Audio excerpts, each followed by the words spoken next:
Fast food, fast fashion, fast everything. After the Second World War, the world went into industrial overdrive. We wanted things quick and cheap, and we turned a blind eye to the cost to our planet, to our communities, to our workers. We lost track of things made slowly and with care.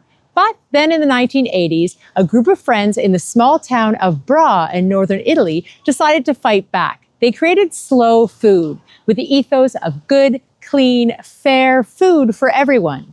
Slow wine was born of the same spirit. And today I'm meeting with Jonathan Gebser, one of its leading voices, who not only talks the talk, he also tends to his own small vineyard in Sardinia.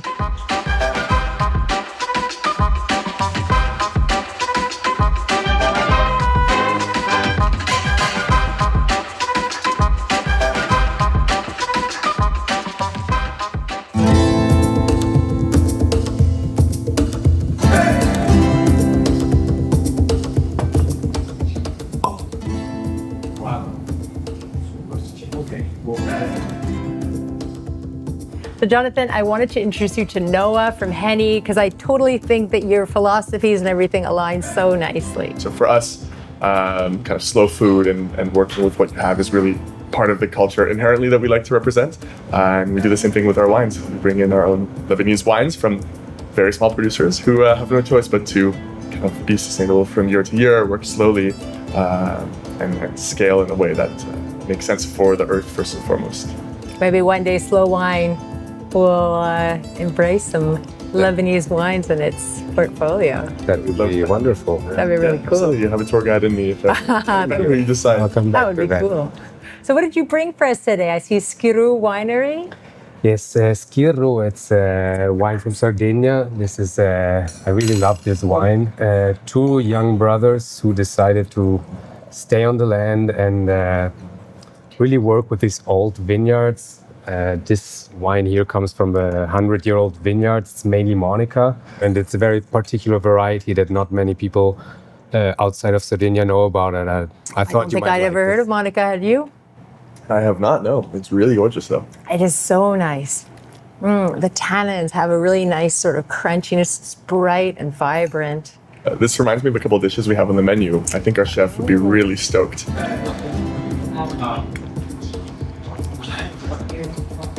Je pense qu'on va aller mettre de la viande rouge avec ça. Donc, j'ai comme idée de faire le kibenaillé, qui est un mélange de bœuf cru avec du bulgur et des crudités. Je pense que ça va être très frais avec. Ça va être une belle dégustation. So Jonathan, take me back to Italy in the 1970s, in the 1980s, the world of wine. Can you sort of set the scene for me? What was going on at the time? Well, it was very different from now. Not so many famous wines as today. Most of the wine was actually more like table wine. And the idea was more about quantity than quality. So people were looking for wines to drink on a daily basis at lunch, dinner. You also have to take into consideration climate change, which actually back then was much cooler. So there was this problem with many wines from northern Italy that didn't have enough alcohol to reach the minimum standards. So they were sort of boosting things in the winery to get to the minimum alcohol needed to... Either by blending in more alcoholic wines from the south or also, using sugar before fermentation. So in this environment where, of course, there was excellent wines being produced, but on a much smaller scale, less visible, there was this big methanol scandal that shook Italy, especially consumers all over the world were scared of consuming Italian wines. What happened? What was the methanol being used for? Some people thought it was a smart idea to use methanol to raise the alcohol level and started marketing this illegally to some wine producers. Because it was a cheap way to boost... It was the cheapest way to boost the alcohol because it was detaxed some years before. Nobody thought ever anyone would put the poison into a wine. Be crazy like that.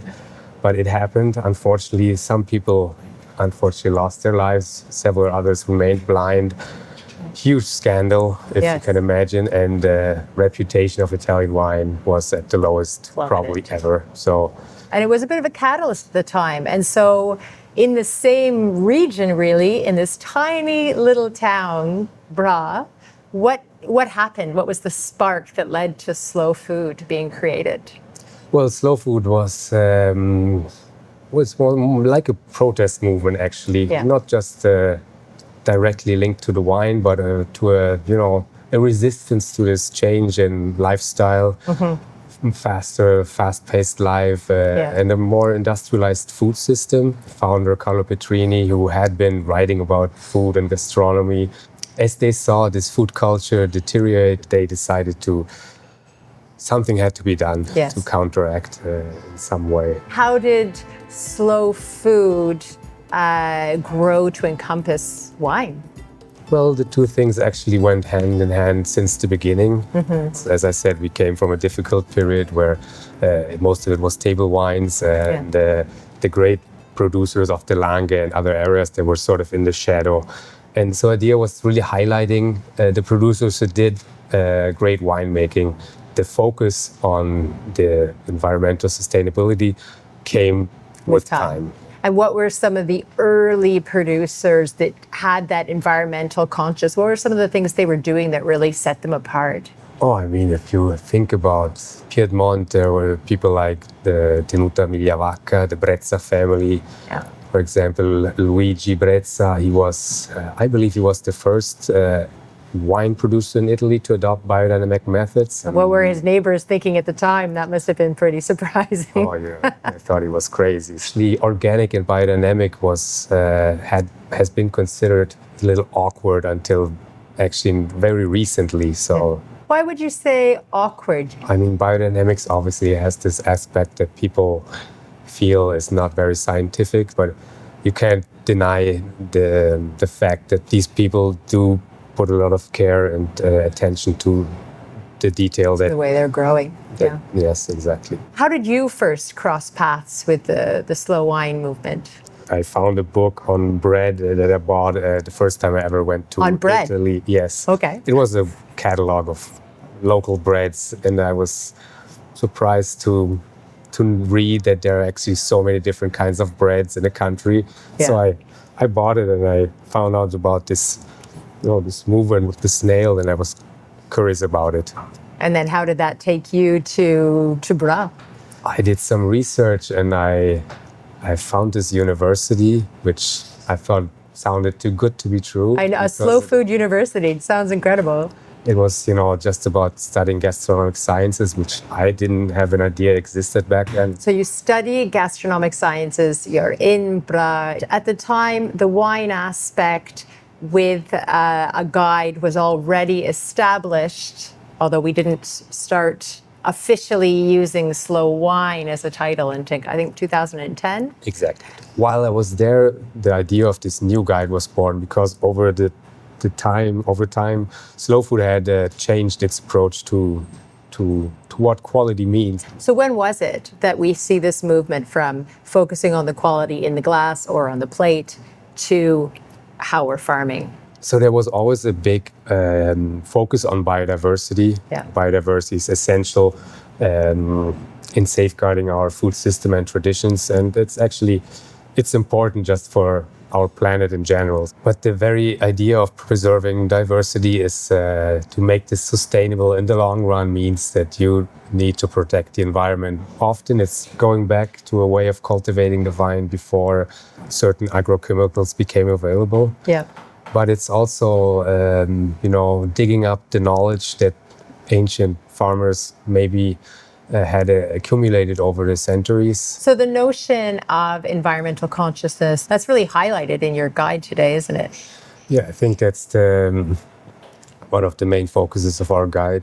Since we go visit these wineries all personally, this is something we see in the field. You have producers in the guide that are a great quality price ratio. You have those that are really going above and beyond when it comes to their sustainability practices. And then you have the ultimate, the snail producers.